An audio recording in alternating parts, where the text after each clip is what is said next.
తొలకరి పలకరింపు వేళ కూడా మార్కెట్లో కూరగాయల ధరలు చుక్కలు చూపిస్తున్నాయి. ఎన్నాళ్ళు వేసవి ఉండడంతో కూరగాయల కొరత ఉందని అనుకున్నా ఇప్పుడు ఆ పరిస్థితి లేదు.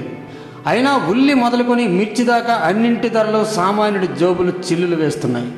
నెల రోజుల క్రిందటితో పోలిస్తే ధరలు 10 రూపాయల నుంచి 15 రూపాయలు దిగిరాని ధరలు సామాన్యులు మార్కెట్కి వెళ్ళాలంటే హడలెత్తక తప్పదు. 2 కిలోల కూరగాయలు కొనుగోలు చేయాలనుకుంటే కేవలం 1 కిలోతోనో అరకిలోతోనో సరిపెట్టుకోవలసి వస్తుంది. అటువంటి పరిస్థితి నెలకొంది మన ఈ శ్రీకాకుళం జిల్లాలో. ధరల నియంత్రణకు సంబంధించి అధికారుల నిఘా కొరవడంతో వ్యాపారులు ఇష్టారాజ్యంగా వ్యవహరిస్తున్నారన్నది ఓ ఆరోపణ. వ్యవసాయ మార్కెటింగ్, వాణిజ్య పన్నుల, పౌర సరఫరా, ఉద్యానవన, వ్యవసాయ శాఖలు సహా వినియోగదారుల సంఘం, వర్తక సంఘం సమన్వయంతో పనిచేసి ధరలను వారం వారం సమీక్షించి హెచ్చుతగ్గులను పరిశీలించి సవరించాల్సి ఉంది.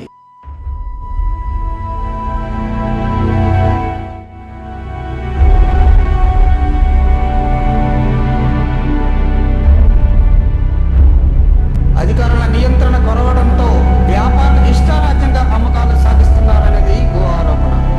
ధరల నియంత్రణపై సంబంధిత కమిటీ ఎప్పటికప్పుడు సమీక్షలు నిర్వహించి బహిరంగ మార్కెట్ను నియంత్రించాల్సిన ఆవశ్యకత ఉన్నా అదేమీ లేకపోవడంతో ధరలు నింగినట్టుతున్నాయి.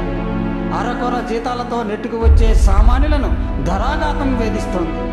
కలెక్టర్, సంయుక్త కలెక్టర్ చైర్మన్గా ఉండే ధరల నియంత్రణ కమిటీ సమావేశం ఒకటి ఇటీవల కాలంలో నిర్వహించకపోవడం శోచనీయం.